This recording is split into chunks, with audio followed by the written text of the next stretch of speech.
episode of Super Reaction Bros. I'm Chris. I'm Christopher. I don't think we have a title for our segments for this guy, but like, we are back in the unique, surreal world of one Guillermo Del Toro. Yes. Man who created Fish Sex. I mean, technically true. Man who created Boy of Hell adaptation. Well, who still doesn't want to? Still doesn't want to end it, which he has personal reasons for. We respect. Man who, I'm not kidding, has an entire house, separate house, for all his weird ass shit in terms of collectibles. Mm-hmm. Like, man who's still pissed that Silent Hills got canned. I'm seeing too. Yeah. But what is he working on now? Well, he hit out of the park with Pinocchio, which won Academy Award for Best Animated, which was very well done, and the ending was very much Del Toro. Yeah. Like, very tragic, but hopeful still. Has that? It was tragic, but like you said, it was tragic, but it had that hope in there, pretty much, that he likes to add. But we are continuing with his adaptations, as now he dives into one of the almost iconic. One of the most iconic. One of the most iconic. Iconic movie monsters of all time, literary monsters of all time. I'm gonna make that clear. Frankenstein. That's Frankenstein. This one's cool. The basic premise is being, by the way, written and directed by Del Toro. Oh yeah. Based off, of course, Mary Shelley's classic comic book of the same name. Okay, so who's playing what? So Jacob Elordi from The Kissing Booth plays the monster himself. Yeah. While Oscar Isaac plays Dr. Victor Frankenstein himself. Or Frankenstein. Sorry, we're gonna make a lot of Mel Brooks references here. Yeah, we have to. But yeah, we know the premise. I've read the original children's illustrated version of the book. I've seen the Doctor Who episode where they get to meet Mary Shelley the night she creates the original story for Frankenstein. He's been everywhere. He's been in Scooby-Doo shit. He's been in, live action shit, not live action. Robert De Niro played him once, the monster once. Yeah. Even the guy from, because he played him in Young Frankenstein. Yeah, I know who you're talking about. The guy who played the father in Everybody Loves Raymond. Yeah, I know who you're talking about. But it's just say, there's those monsters that become icons, and he's one of them. You have these classic monsters, and he's pretty much made a name for himself overall. But let's dive into this. Let's dive into the mind of Guillermo del Toro once again, and see what he delivers as his Frankenstein. So here is the official Netflix teaser for Frankenstein. Yeah, we've tried to bring up the Netflix part. Yes. So here we go.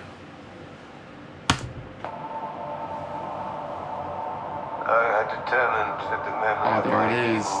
That's how we start from the end. with me. First shot you ever know is Del Toro. Yep. Some of what I will tell you is fact. Some is not, but it is all true. And Hellboy. What manner of creature is that?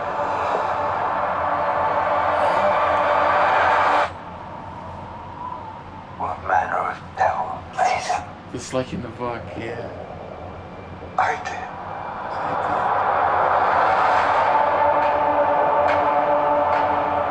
I had a vision. An idea took shape in my mind. Inevitable. Unavoidable. Until it became truth.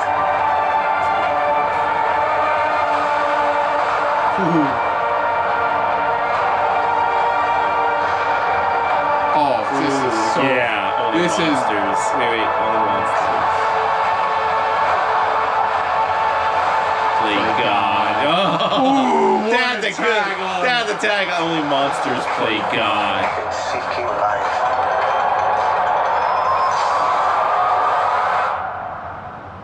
I created death. I can read it. I like the classic handwritten.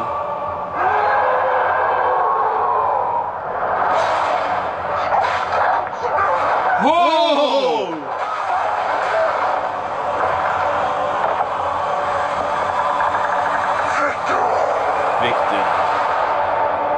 Victor. Oh man, Christoph Waltz. I was in halfway, man. I know. I was in halfway. Every shot, if you know the story, if you've seen the originals like that they made over the years, it's all, the way it starts and everything. The story starts at the end. That's where it starts. The story starts at the end. He goes to the farther reaches of the earth to avoid this monster, but no matter how far he goes, he will always find him. He will always find Victor Frankenstein. You know, and oh my god, dude, this just everything about. Because after this Pinocchio, Netflix gave Del Toro a blank fucking check.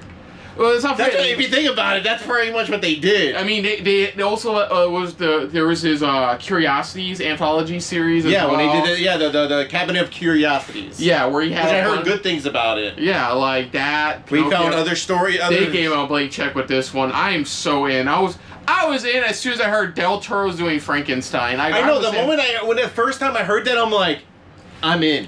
You don't have to show me a trailer. I am in. A man who helped bring unique creatures back to life with films like Hellboy and Pan's Labyrinth. I mean, the line the tagline on this, only gods. You know, it was only monsters can play gods. No, it's the other way around. Sorry. It was like only monsters play God. Yeah, only monsters play God. I love that. I mean, it just like no reveal the monster, which yet. I love. Keep it that way. So it's interesting. Please. They're interesting. It looks like that last shot is like probably the end shot where he finally finds him again. Yeah, he finally confronts him. Man, that poor guy, Captain Wilhelm, man, just last day before retirement. Last voyage before retirement, man. Yeah. Like, this gets chucked. But nah, this is like the first shot of him holding the candles on the fucking staircase. I'm like, you showed me this, didn't tell me who worked. I'm like, that looks like Del Toro's work. That's Del Toro's work. You know, like certain directors, you know their style just from the set design or just from the way they use the camera. It's like you can tell. Del Toro, it's the designs he develops pretty much. He has a unique look of it and everything. I mean, right there. Here goes. Only monsters play God. That's the line that had me there. Only monsters play God. That's such. Dude got a raise for that tagline, man. Like, oh my God. They gave him a blank check and they're like, you do whatever you want. And he's sitting there going, Frankenstein. I wanted that. But of course, they're saving that line. Yeah. The line, Bart. But like, I'm in. Like, you got Oscar Isaac in it. You got like Christoph Waltz is in this. We didn't really. Yeah, they just said his name there. But Christoph Waltz is in this. Like, oh man, this. Okay, so like the only Del Toro film I thought was just fine was his last one, which was a remake of a classic film. Which, oh my God, is the one with Bradley Cooper in it. I forgot the name of it off the top of my head. Oh yeah, I thought that was fine. It was his style. I thought it was fine. It's like, don't get me wrong. He took a chance. And some directors, they can go ahead and do that. Where it's like when they've gained notoriety pretty much. Notoriety. Thank you. Of what they've done, they're like, okay, let me try something a little bit different. This one was the one that one was. It was all right. It wasn't one of his finer works. It was so well done film. It just doesn't hit the marks that we normally see from a Del Toro. From a Del Toro, where it's like, there are times when people need to stick to what they're good at. And he caught us complete off guard when he found out, he's doing Pinocchio. Like, we didn't scoff at it. We're like, okay. And then it turned out to be like the best animated film of the year. Like, hands down. Like, really well. And stop motion, too. Yeah. Like, can you think? I think it's the first, I believe it was right. First stop motion animated film to win Best Picture at the animated feature at the Oscars. I think did it win? No, yeah, Pinocchio won that year. I believe it's like the first to win for stop motion. Yeah. For mainly stop motion, but as soon as I heard he was doing Frankenstein, like I was in. Like it's him. It's everything about it is him. Like Hellboy was him. Shape of Water, Pan's Labyrinth was all him. Del Toro, this screams Del Toro all over this shit. And it's just sad to think the what if on Silent Hills. You know, what he would have contributed to that. Oh, yeah. And speaking of Silent Hills, one of the guys attached to it, Junji Ito, even did his own adaptation of it, which I actually read. Junji Ito, the guy behind the Uzumaki book. Yeah, exactly. Manga.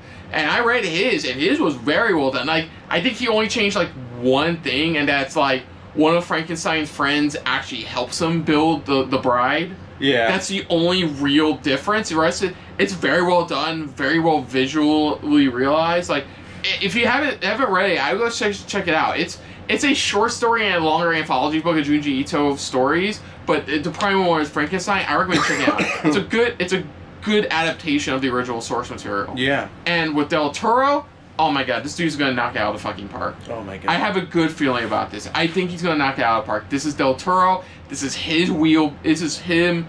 This is his. This is him at his peak right now, pretty much, of what he can work with when it comes to dealing with monsters overall. It's like, you go to Michael Bay for explosions, you go to Guillermo Del Toro for some freaky ass shit that's actually very fascinating. You gave him a classic, mind you, at the time, pretty much a classic Disney character, and look what he made it with Pinocchio. With his version of Pinocchio. And he gave it so much heart, depth, everything. And Universal is looking at this going, fuck!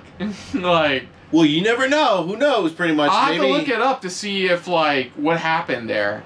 I'm curious about that part. I'm curious too, but... Because they don't own the rights to doing Frankenstein properties. Very obviously. Or, yeah, you know, or even just the overall, pretty much just, you know, iconic monsters. It's like they don't own the properties, but they own at least pretty much the film. They're the ones who kind of started, pretty much, to bring these iconic characters. High five for not calling the monster Frankenstein. High five for that. We know better. Yes. We're that sophisticated. But no, obviously gonna check it out. It's on Netflix. We have Netflix. We're gonna check it the fuck out. I don't know the release date, but I'm assuming regardless when it comes out, everybody's checking out in October. Yeah. It's gonna be shooting to the top 10 in October, man. Like, I am so fucking in on this. I'm like 100%. I mean... So other than that, if you're new to the channel, you can hit the like button. If you want to talk to us more about stuff like this, comment down below. If you want to share us around, share it around. And if you like it's just a little bit more to anybody else when it comes to talking about Frankenstein, hit the subscribe button down below and hit the bell icon as well. Let us know what you guys thought of this teaser overall. I mean, again, if you're a fan of Guillermo Del Toro and his work when it comes to like these monster films, or just not even monster films, just the way he tells these stories pretty much with these creatures. That's how I would say, with these creatures that he brings to life and stuff like that. You know, I mean, are just as excited as we are to bring this classic character, this classic story to life in his view. I mean, let us know in the comments down below. Put down what you thought of our reaction to this teaser. But most importantly, we thank you for watching. And of course, check out our reactions to his Pinocchio adaptation trailer for his Pinocchio adaptation trailer. You know what I mean, right here on the channel. But until next time, I'm Kristen. I'm Christopher. And this has been a very, as I said before, Frankenstein-filled episode of SRB. See ya. Later. Hey guys, thanks for watching. If you want to check out any of our previous reactions, as well as one of our other SRB shows, check out one of the playlists down below. And if you want to check us out in the social universe, you can find us on Twitter and Stardust at Super React Bros, as well as on Facebook at Super Reaction Bros.